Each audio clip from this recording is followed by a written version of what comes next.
The great chamber stretched across 300 meters of polished crystal floor.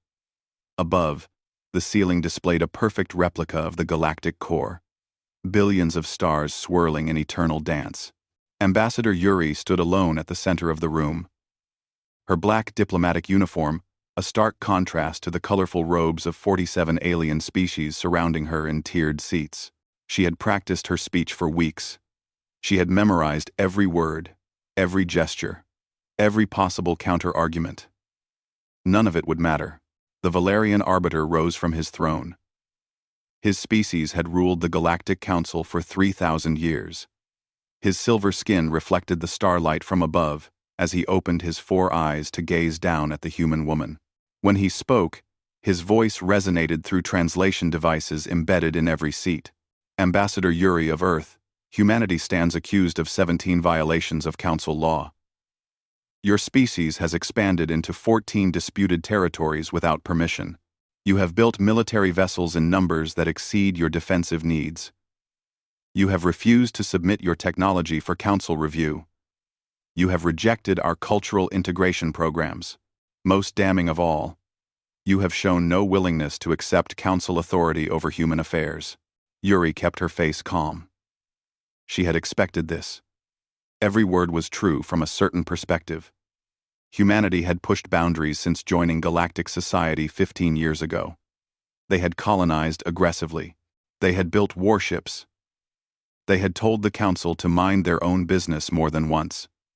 But violations? That was a different story. Honored Arbiter, members of the Council, Yuri began, her voice steady. Humanity contests these accusations.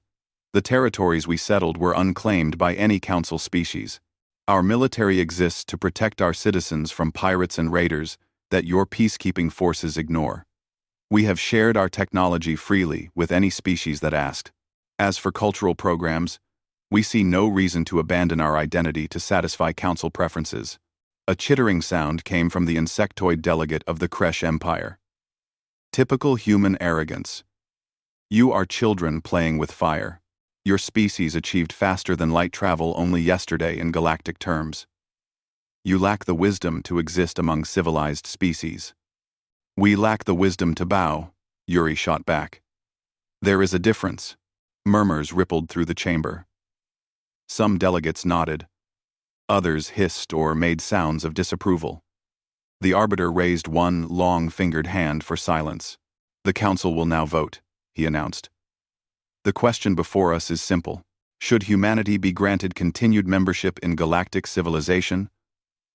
Or should they be exiled to their own territory and forbidden from contact with Council species? Yuri felt her stomach tighten. She had known this moment was coming, but the reality of it struck her like a physical blow. Exile meant the end of trade agreements. It meant no access to Council technology or medicine.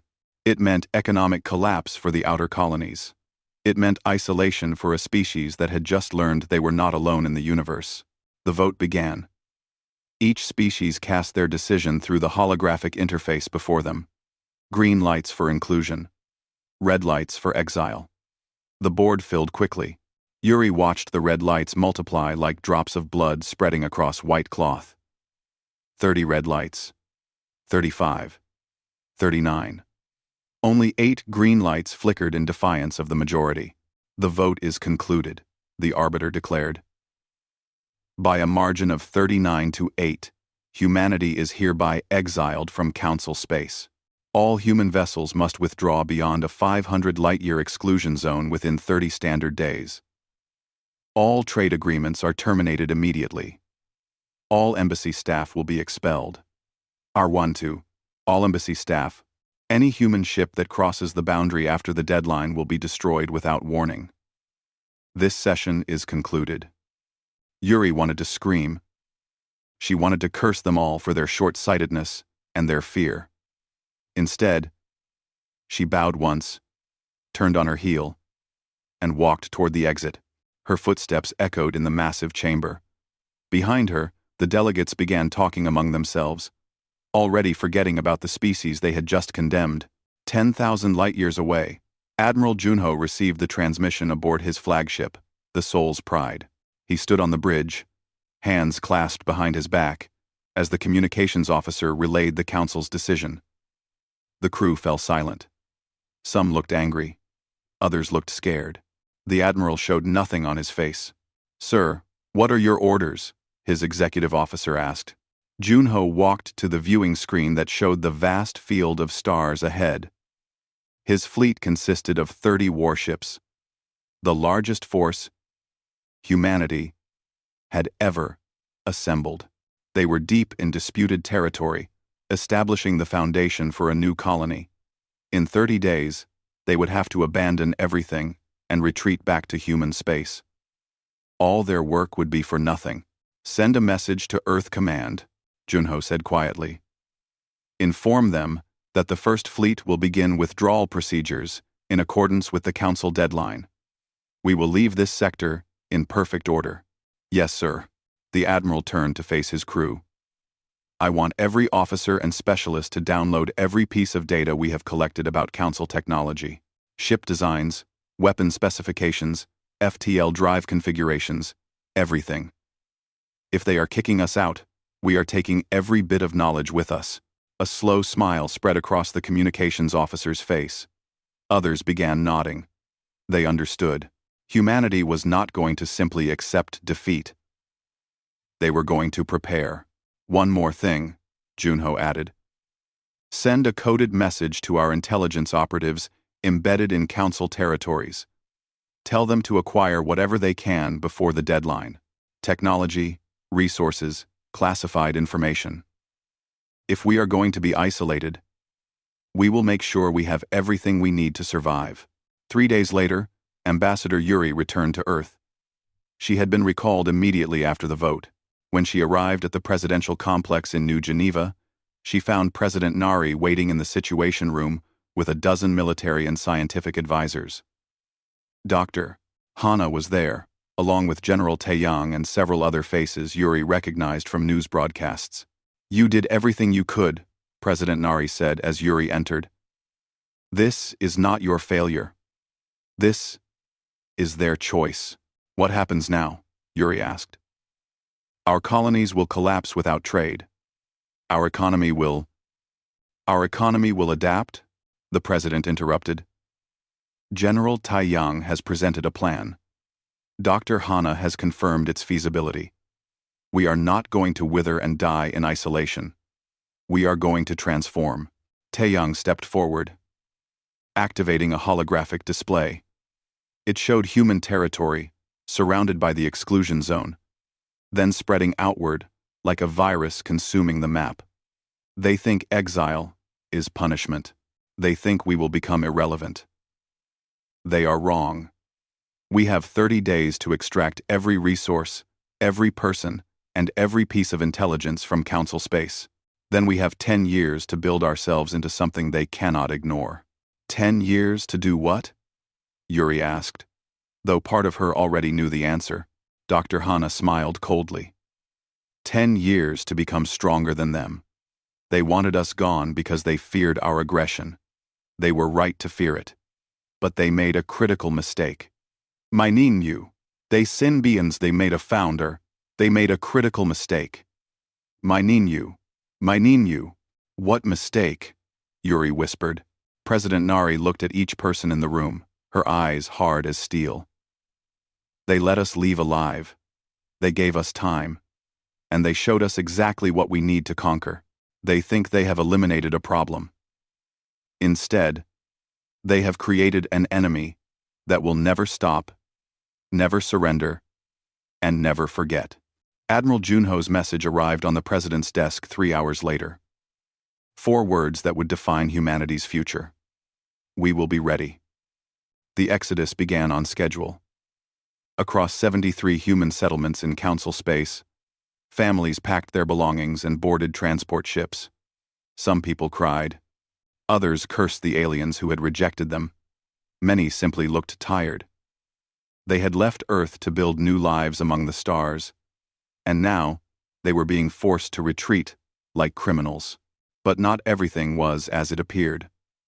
While civilian transports carried people and possessions toward human territory, Military cargo vessels moved in the opposite direction under cover of darkness.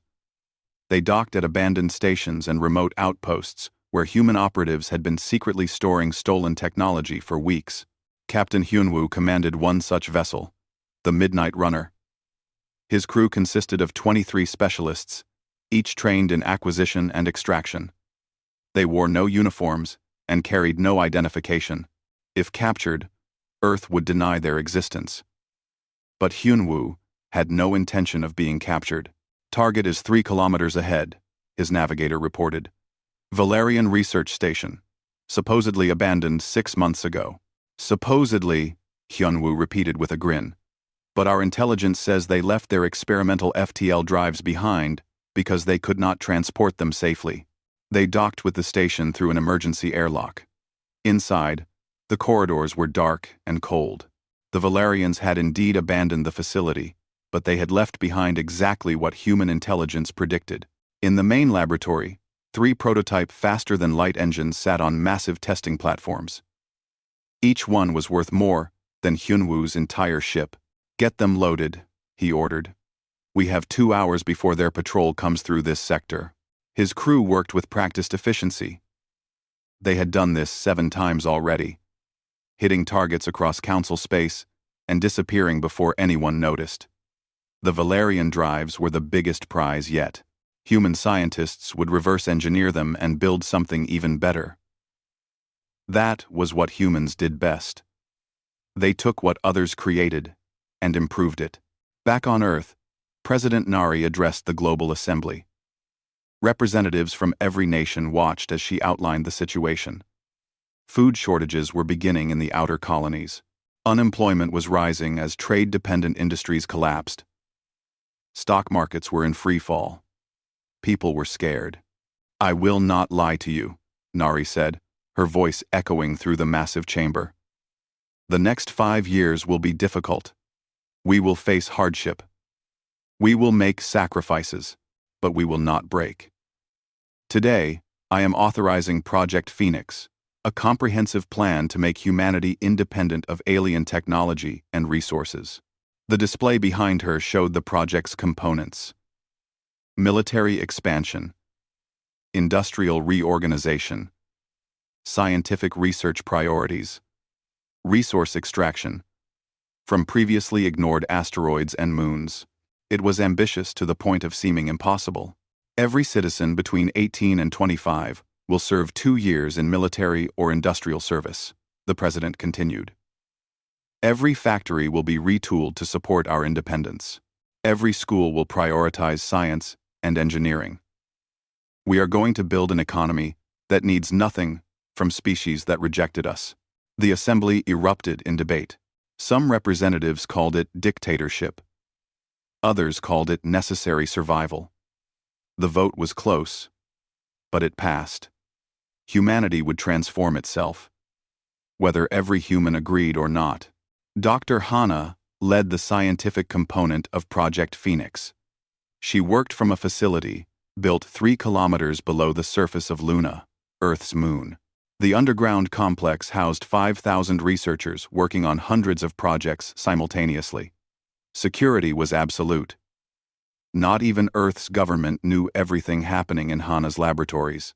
"Show me what you have," she told engineer Minji, a young woman who had been working for 36 hours straight. Minji pulled up holographic schematics of a weapon system. "We have successfully integrated Valerian plasma technology with human railgun designs. The result is a hybrid cannon that hits harder and faster than anything the Council has. Power consumption is still too high, but we can solve that." "How long until prototype testing?" 3 months. "You have 6 weeks, Hana said flatly. "The timeline is non-negotiable. If the Council realizes we are building weapons this advanced, they will attack before we are ready." Minji looked like she wanted to argue but knew better. "Yes, ma'am. 6 weeks." Across the facility, similar conversations were happening. Propulsion systems, shield technology, medical advances, material science. Every piece of alien knowledge humanity had acquired was being studied, copied, and improved. The Council thought humans were primitive and aggressive, They had no idea how quickly humans could learn. General Taeyang oversaw the military transformation from the War Department headquarters in New Geneva. His office walls displayed real-time data from every human military installation. Troop numbers, ship construction, weapon stockpiles, training completion rates. The numbers grew larger every day. "Sir, we have a problem," his aide reported. "The Draxian Confederation has sent a secret message. They want to discuss an alliance." Taeyang leaned back in his chair.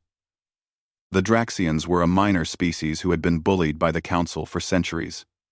They controlled valuable mining territories but lacked the military strength to defend them properly.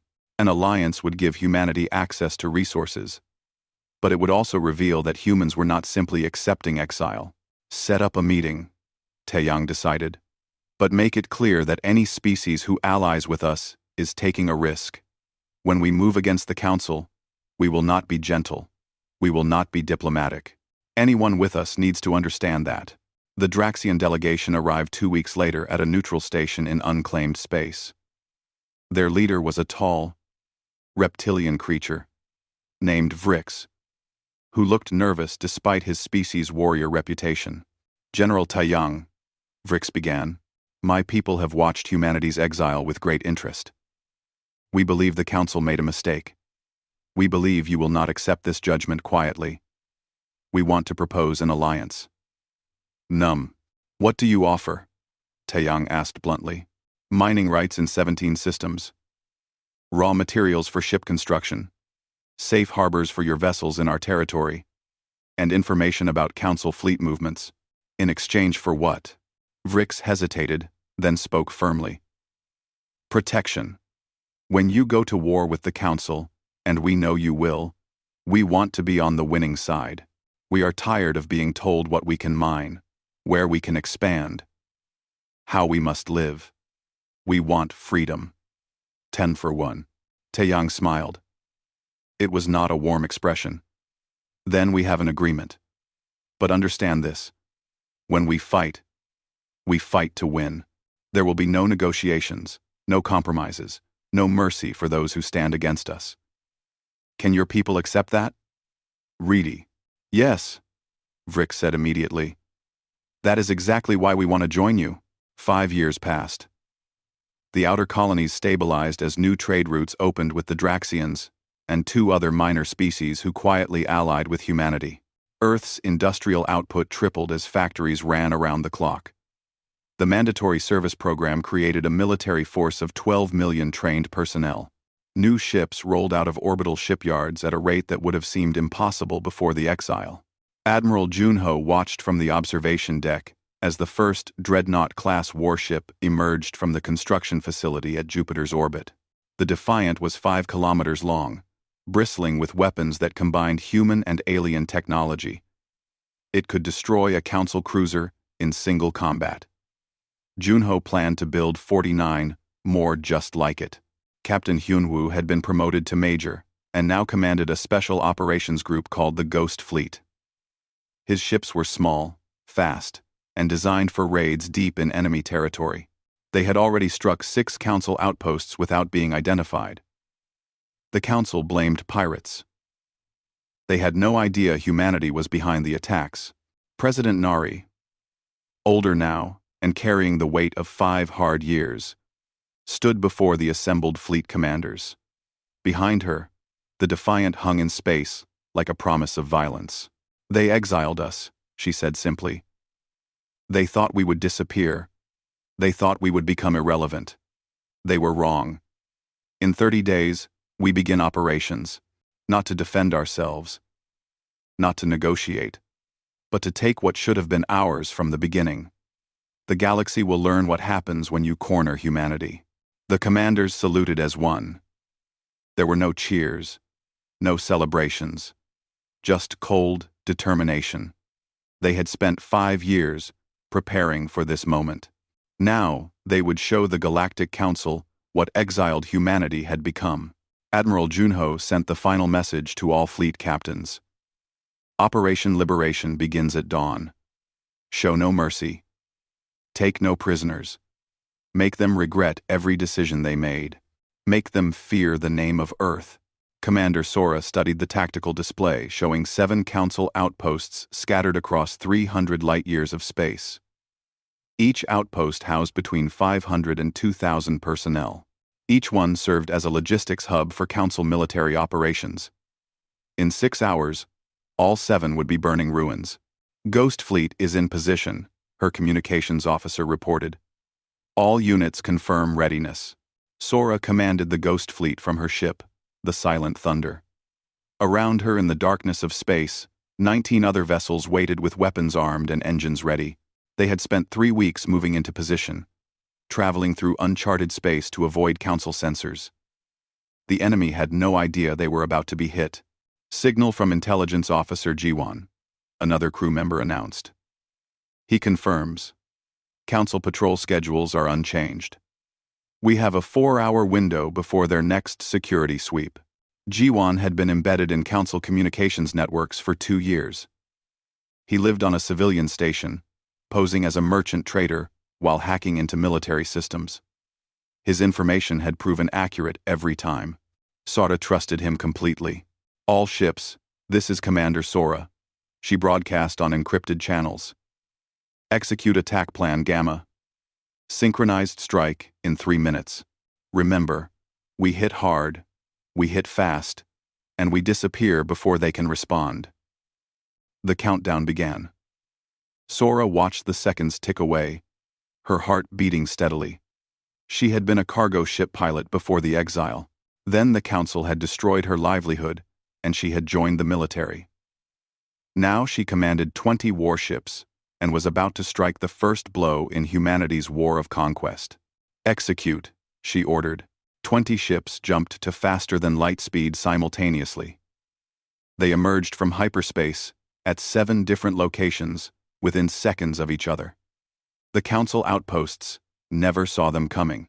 At Outpost Theta 7, the garrison commander was drinking his morning stimulant when alarms began screaming. He rushed to the command center and found his staff staring at displays showing 3 human warships approaching at attack speed. "Raise shields! Send distress signal! Get our fighters launched!" he shouted. Too late. The human ships opened fire with weapons that should not have existed. Plasma cannons tore through the outpost's shields like paper. Railgun rounds punched through armor plating.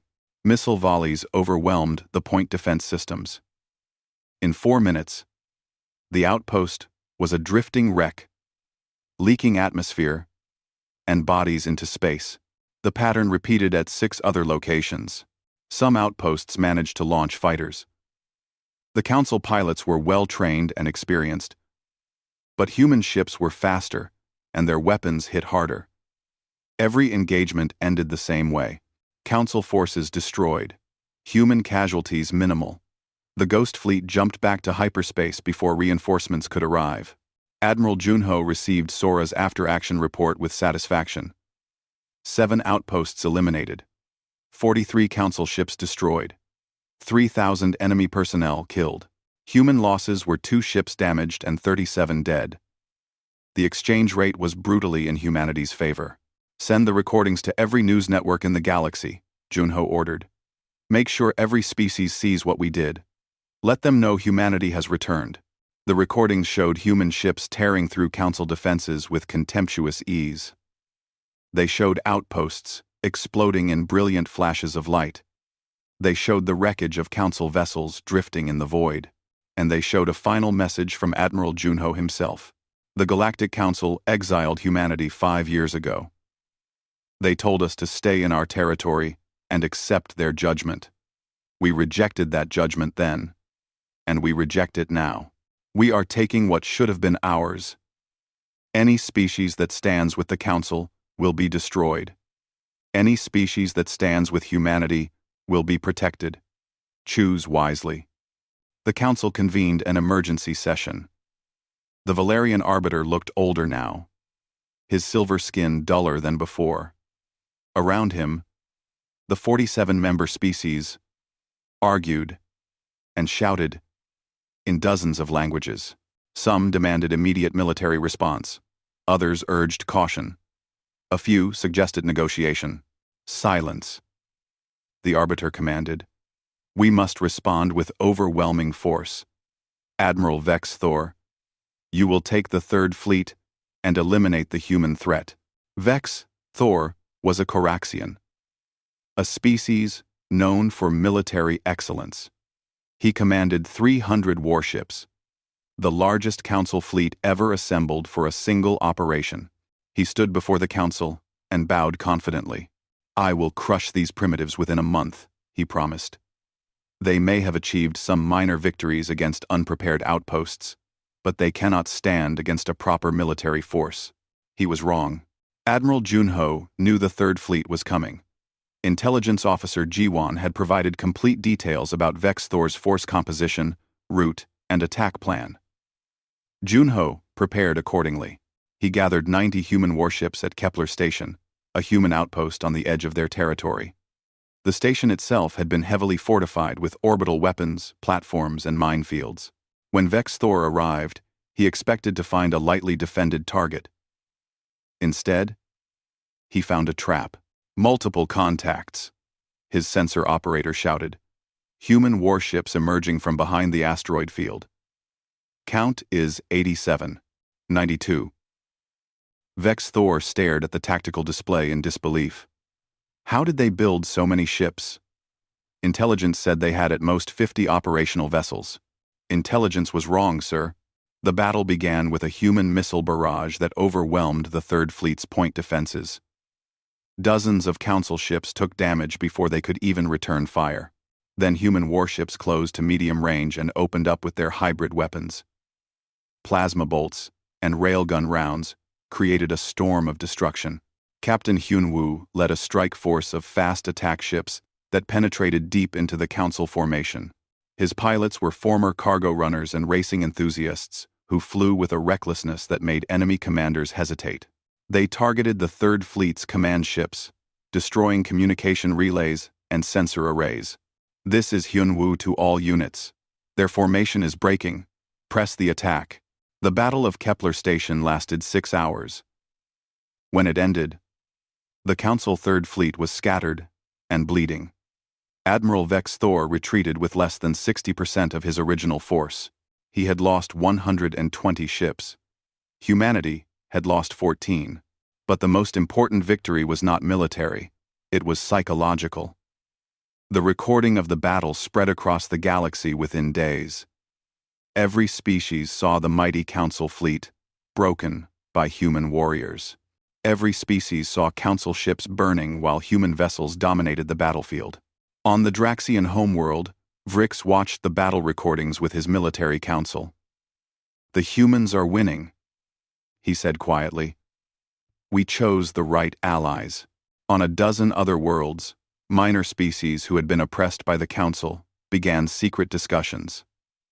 If humanity could defeat the Third Fleet, perhaps the Council was not invincible. Perhaps it was time to reconsider old loyalties. 3 more species sent secret delegations to human territory. They offered resources, intelligence, and military support.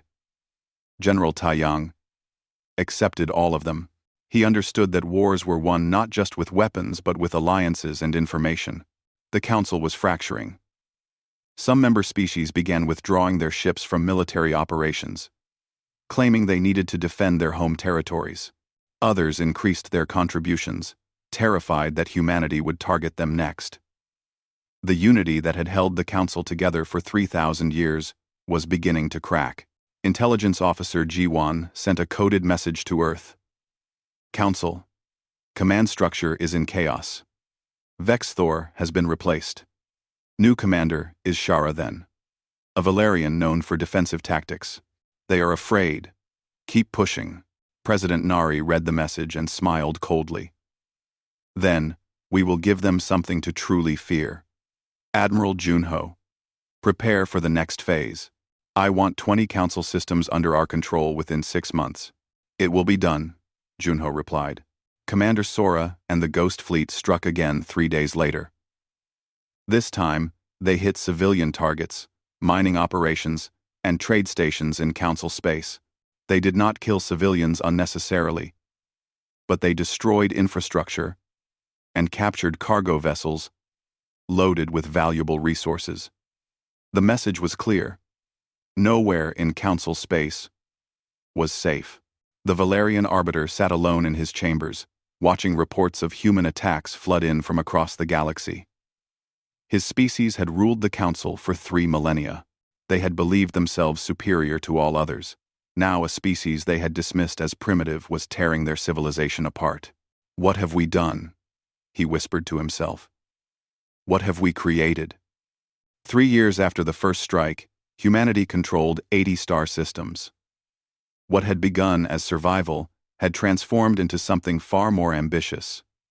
Human ships patrolled former Council territory with confidence. Human administrators governed alien populations. Human culture spread through trade and diplomacy, backed by overwhelming military force. Governor Yunji stood on the balcony of her headquarters on Talara Prime, a world that had been under Council rule for 800 years. Below her, the city of 5 million aliens went about their daily lives. Markets operated. Children attended schools. Workers traveled to their jobs. Most of them seemed content, even relieved, to be under human administration. "Governor, the Talaran Council is here for their weekly meeting," her assistant informed her. Yunji turned and walked back inside to her conference room. 7 Talarans waited, their blue-scaled skin catching the light from the windows. They were the elected representatives of their people, chosen after humanity had implemented the integration protocol. "Welcome," Unji said, sitting at the head of the table. "What issues do we need to address this week?" The eldest Talaran, a female named Shira, spoke first. "Governor, we want to thank you again for the new water purification systems. The old Council infrastructure was failing for 20 years, and they did nothing. You fixed it in 6 months. That is what government should do," Yunji replied. "Serve the people, not control them." "What else?" They discussed trade routes, education funding, and infrastructure improvements for 2 hours. It was bureaucratic and sometimes tedious, but Yunji believed in it completely. The integration protocol was designed to give conquered species genuine autonomy over their local affairs, while humanity handled defense and interstellar relations. It was working better than anyone expected. "One more thing," Shira said, as the meeting concluded. "There are still some who resist human rule. They say we have simply traded one master for another." Yunji nodded. "I know. But those resistors will have to answer a simple question. Are they better off now than under the Council? When they can answer yes, they will stop resisting." The truth was undeniable. Under Council rule, the Talarans had been heavily taxed, their resources extracted for the benefit of core worlds, their complaints ignored by distant bureaucrats.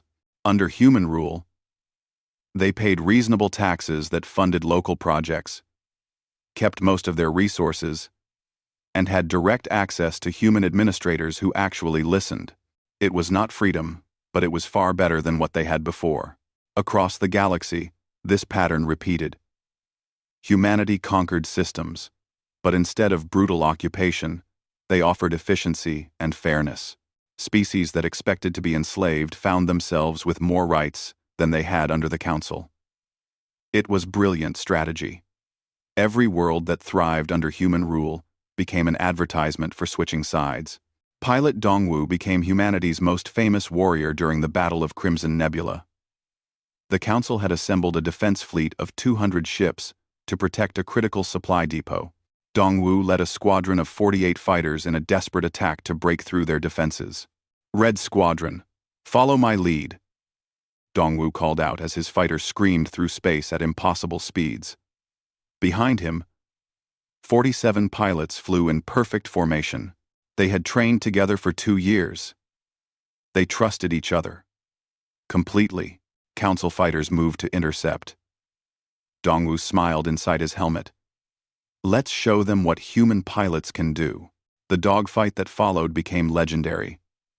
Dongwu flew through the Council formation like a dancer, his shots perfect, his movements unpredictable. he destroyed 7 enemy fighters in 4 minutes. His squadron followed his example, overwhelming the Council pilots with aggression and skill. "Blue Squadron, attack the depot now!" Dongwu ordered as his fighters tied up the defenders. Blue Squadron's bombers broke through the weakened defenses and destroyed the supply depot with precision strikes. The explosion was visible for millions of kilometers, a brilliant flash of light that marked the death of the Council's main logistics hub in the sector. Dongwu returned to his carrier with 43 of his 48 fighters intact. The pilots who had died were honored as heroes. Dongwu himself was promoted and given command of an entire fighter wing. His success became a recruiting tool. Young people across human space wanted to be like Dongwu, the pilot who made the impossible look easy. But not every victory came easily. The Council finally recognized the existential threat humanity posed. They began assembling the Grand Armada, pulling ships from every corner of their territory. It was the largest fleet in galactic history. 3,000 warships from 30 different species. "They are serious this time," Intelligence Officer Jiwan reported to Admiral Junho. "The Grand Armada will launch in 3 months. Their target is Earth itself. They plan to destroy your homeworld and break your will to fight." Junho studied the intelligence data carefully. 3,000 ships. Even with human technological advantages, those were terrible odds. His own fleet numbered 900 operational warships. He could not win through direct confrontation. "Then we will not fight directly," Junho decided. "We will choose the battlefield and force them to fight on our terms." He selected Arcturus Gate, a gravitational anomaly that created a narrow passage through an otherwise impassable region of space. Any fleet traveling from Council core worlds to human territory would have to pass through the gate. It was a natural choke point. Junho ordered every available ship to the location and began preparing the most elaborate trap in military history. Captain Sokjin commanded the Orbital Bombardment Division, 15 heavy cruisers equipped with mass drivers and siege weapons. His ships were not built for ship-to-ship combat. They were built to destroy planets and space stations. Junho had a special mission for them. "Captain, you will position your division on the far side of Arcturus Gate," Junho explained. "When the Grand Armada enters the passage, you will bombard their rear formations. Create chaos. Force them to break formation." "Sir, they will send ships to destroy us," Sokjin warned. "I know. Hold position as long as possible. Every second you survive, you are helping us win." Seokjin understood. It was a suicide mission. But he also understood that if Earth fell, everything was lost. "We will hold, Admiral. We will make them pay for every meter." The Grand Armada arrived at Arcturus Gate with confidence born from overwhelming numbers. Their commander was a Valerian named Treshal, who had been chosen specifically to redeem his species' honor after previous defeats. He looked at the narrow passage ahead and smiled. The humans had chosen a defensive position, which meant they were afraid. "All ships, enter the passage in standard formation," Treshal ordered. "We will sweep them aside and continue to their homeworld." The first wave of Council ships entered Arcturus Gate. They immediately came under fire from human ships positioned in carefully prepared defensive positions. The passage was too narrow for the Grand Armada to use its numbers effectively. They could only bring a limited number of ships to bear at once. "Perfect," Admiral Junho muttered, watching from his flagship. "Just as planned. All ships, focus fire on their lead elements. Destroy them faster than they can advance." The battle became a meat grinder. Council ships pushed forward and died by the dozens. Human casualties mounted too, but at a far slower rate. For every human ship destroyed, 5 Council vessels were reduced to wreckage. The narrow passage filled with debris and radiation. Then, Captain Sokjin's bombardment division struck from behind. Their mass drivers fired projectiles at significant fractions of light speed into the rear of the Grand Armada. Council ships that had been waiting to enter the battle suddenly found themselves under devastating attack from an unexpected direction. Rear formations are breaking, Junho's tactical officer reported. The enemy is in chaos. Commit the reserve, Junho ordered. Pilot Dongwu, take your fighters and exploit the confusion. Target their command ships. Dongwu led 300 fighters in a knife-edge attack through the chaotic battlefield. Council point defenses were overwhelmed by targets. Dongwu's pilots struck at capital ships with pinpoint accuracy, destroying command centers and communication arrays. The Grand Armada began to collapse. Their carefully planned assault dissolved into desperate fighting. Ships collided with each other in the narrow passage. Some tried to retreat, but ran into their own reinforcements. The coordination that should have been their strength became their weakness. Captain Sokjin's division lasted 47 minutes before being overwhelmed. All 15 of his ships were destroyed, but they had done their job. The Grand Armada's rear formations were shattered. The Battle of Arcturus Gate lasted 18 hours. When it ended, the Council had lost nearly half their force. 1,400 ships destroyed or crippled. The survivors retreated in disorder, abandoning their wounded and damaged vessels. Humanity had lost 270 ships. It was the bloodiest battle in human history. But it was also a crushing victory that broke the Council's ability to wage offensive war. We have won, Admiral Junho told his exhausted crew. But the cost was terrible. Remember those who died today. Remember why we fight. We fight so no one can ever exile us again. President Nari stood before the memorial wall, where names of the dead were being engraved. 10,000 names. 10,000 people who had given everything for humanity's future. She placed her hand on the cold stone and felt the weight of command like never before. We did not want this war, she whispered to the names. But we will finish it. That is my promise to you. The war had fundamentally changed everything. The Galactic Council that had ruled for 3,000 years was shattered. 23 species had openly defected to humanity's side. Another dozen had declared neutrality and refused to send military forces. Only the core Council species continued fighting.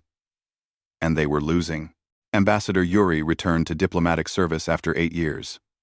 She had spent the war years helping Governor Yunji develop the integration protocol. Now she was needed for a different purpose.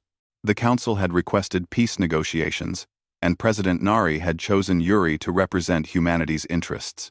You exiled me from this chamber, Yuri said as she entered the same crystal room where her species had been condemned. Now you beg me to return and discuss terms. The irony is not lost on me. The Valerian Arbiter sat on his throne. But his posture was different now. He looked diminished, tired, and afraid. Around him, only 31 species remained in the Council. The rest had abandoned them. Ambassador Yuri. We wish to discuss ceasefire terms, the Arbiter said carefully. Surely there is a way to end this conflict that benefits both sides. Both sides? Yuri repeated coldly. There are no sides anymore. There is humanity and our allies, and there are those who foolishly continue to resist. The only terms I will discuss are the terms of your surrender. Angry mutters rose from the remaining Council delegates. The insectoid Kresh representative hissed loudly. You cannot demand our surrender. We are still the legitimate government of NR, of Gun. You are nothing, Yuri interrupted. You are the remnants of a failed system that valued control over justice, hierarchy over merit, and fear over respect. Your civilization is dying because you deserved to die. The Arbiter raised his hand for silence. What terms does humanity propose? Yuri activated a holographic display showing her proposal. First, the Galactic Council will be dissolved immediately. Second, all Council military forces will be disbanded. Third, a new government will be formed, the Terran Federation, based on principles of mutual sovereignty and equal representation. Fourth, any species that wishes to join the Federation must apply and prove they will govern their people fairly. Fifth, former Council leadership will stand trial for war crimes and corruption. Unacceptable, the Crest shouted. You cannot put us on trial. Watch me. Yuri replied. The negotiations dragged on for weeks. The council tried to bargain for better terms. They offered partial disarmament, shared governance, anything to maintain some power. Yuri rejected every compromise. She had her orders from President Nari. Total restructuring or total war. There was no middle ground. Then intelligence officer G1 discovered something that changed everything. The Valerian Arbiter had maintained a secret project for decades, a weapon of enormous destructive potential. It had been built in violation of the Council's own laws, hidden from even most Council members. The weapon used gravitational manipulation to collapse stars, destroying entire solar systems in minutes. Where is it? General Taeyong demanded when G1 presented the evidence. Hidden inside an artificial moon in the Valarian home system. The Arbiter probably plans to use it as leverage in negotiations. Or as a last resort, if humanity attacks their homeworld. Can we destroy it? We can try. But if we fail, he might activate it and kill billions. Admiral Junho made the decision quickly. We cannot allow that weapon to exist. Prepare a strike team. We are going to destroy it before he can use it. The mission fell to a joint force led by Captain Hyunwoo and pilot Dongwoo. Hyunwoo's commandos would infiltrate the artificial moon and disable the weapon. Dongwoo's fighters would provide cover and evacuation if things went wrong. It was the most dangerous operation of the entire war. They approached the Valerian system using captured Council ships with fake identification. The deception worked perfectly. They docked with the artificial moon without raising alarms. Then Hyunwoo's team went to work. Inside the moon, they found the weapon. It was massive, a sphere of exotic matter held in place by powerful magnetic fields. The technology was far beyond anything humanity had developed. Just looking at it made Hyunwoo's skin crawl. Plant the charges, he ordered. We have 10 minutes before someone notices our intrusion. His team moved quickly, placing explosive charges around the weapon's power core. But as they worked, alarms began screaming. They had been discovered. Contact! Valerian security forces incoming, one of his soldiers shouted. Finish the job. Hyunwoo ordered, firing his weapon at approaching guards. Dongwoo. We need extraction now. Outside, Dongwoo's fighters engaged Valarian defense ships. The dogfight was brutal and chaotic. Dongwoo destroyed 3 enemy fighters in quick succession, clearing a path for the extraction shuttles. Inside the moon, Hyunwoo armed the charges as enemy fire filled the corridor. One of his soldiers went down, then another. They were running out of time. Charges are armed. 30 seconds to detonation. Everyone move. They ran for the extraction point, fighting every step of the way. The shuttles arrived just as the charges exploded. The artificial moon tore itself apart in a cascade of secondary explosions. The superweapon was destroyed, taking the Arbiter's last bargaining chip with it. When news of the weapon's destruction reached the negotiations, the Arbiter's resistance collapsed. Without the threat of the superweapon, without military power, without allies, the Council had nothing left. We accept your terms, the Arbiter said quietly. The Galactic Council will dissolve. We will submit to Federation authority. But before the treaty could be signed, the Arbiter made one final, desperate move. He activated a hidden communication device and sent a signal to a secret military installation. Within minutes, G1 detected unusual activity in deep space. Admiral. The Arbiter activated something. I am picking up energy signatures consistent with the superweapon, but from a different location. There was a second weapon? Junho said in disbelief. It seems so. And it is charging to fire. Target appears to be Earth. Menacant? The next hours were frantic. Admiral Junho moved every available ship to intercept the weapon. They found it in deep space. A massive battle station that had been hidden for decades. It was already charging its main weapon. Gravitational distortions visible even from thousands of kilometers away. All ships, focus fire on that station, Junho ordered. We must destroy it before it fires. The human fleet poured everything they had into the attack. Missiles, plasma bolts, railgun rounds, everything. The station's shields held for precious minutes. Then they began to fail. The weapon continued charging. 60 seconds until firing sequence, Junho's tactical officer reported. Pilot Dongwu made a decision that would define his legend. He armed his fighter's entire missile payload and set them for simultaneous detonation. Then, he accelerated directly toward the weapon's main aperture. "Dongwu, what are you doing?" His squadron leader shouted. "What needs to be done?" Dongwu replied calmly. "Tell my family I died protecting them." He flew through defensive fire that destroyed his shields and tore through his armor. His fighter was coming apart around him. But he kept going. At the last moment, he ejected his entire payload directly into the weapon's focusing array and pulled away. The missiles detonated inside the weapon's core. The entire station exploded in a flash of light that briefly outshone nearby stars. The superweapon was destroyed. Earth was saved. And Dongwu's fighter, heavily damaged, tumbled through space until a rescue ship recovered him 3 hours later. In the negotiations chamber, Admiral Junho appeared personally. He looked directly at the Valarian arbiter with cold fury. "You tried to destroy Earth even as we negotiated peace. You are under arrest for attempted genocide and war crimes. Take him." Human soldiers moved forward and seized the arbiter. For the first time in 3,000 years, the absolute ruler of the Galactic Council was dragged away in chains. The remaining delegates sat in stunned silence. "The Galactic Council is dissolved," Yuri announced. "All present species may apply to join the Terran Federation. Those who do not will be considered hostile and treated accordingly. This session is concluded." 20 years after exile, Ambassador Yuri stood in the same chamber, now renamed Federation Hall. But everything was different. The walls displayed flags from 87 member species.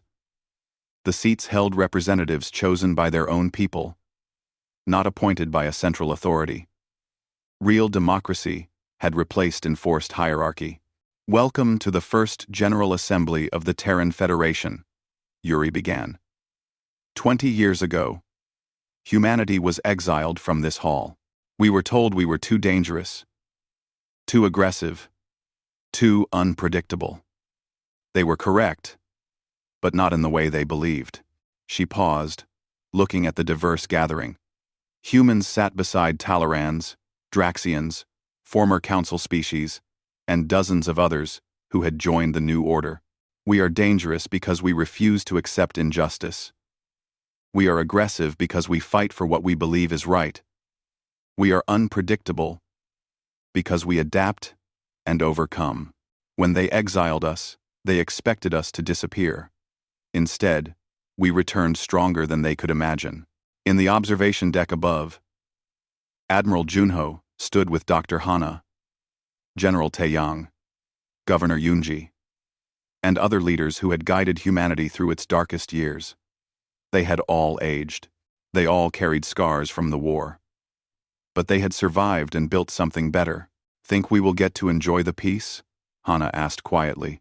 Junho smiled. "For a while.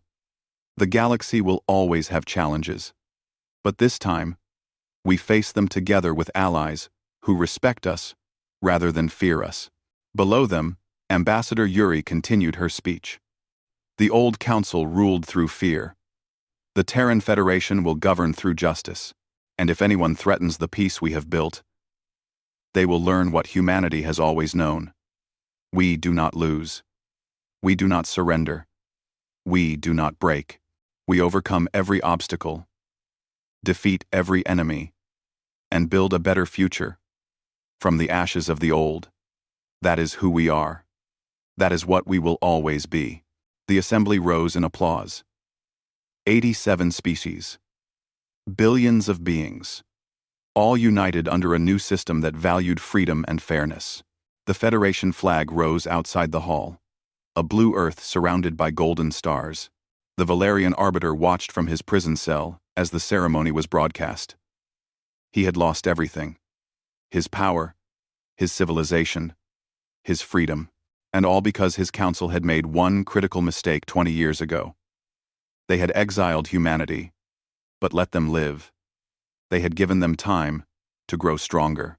They had underestimated what desperation and determination could accomplish.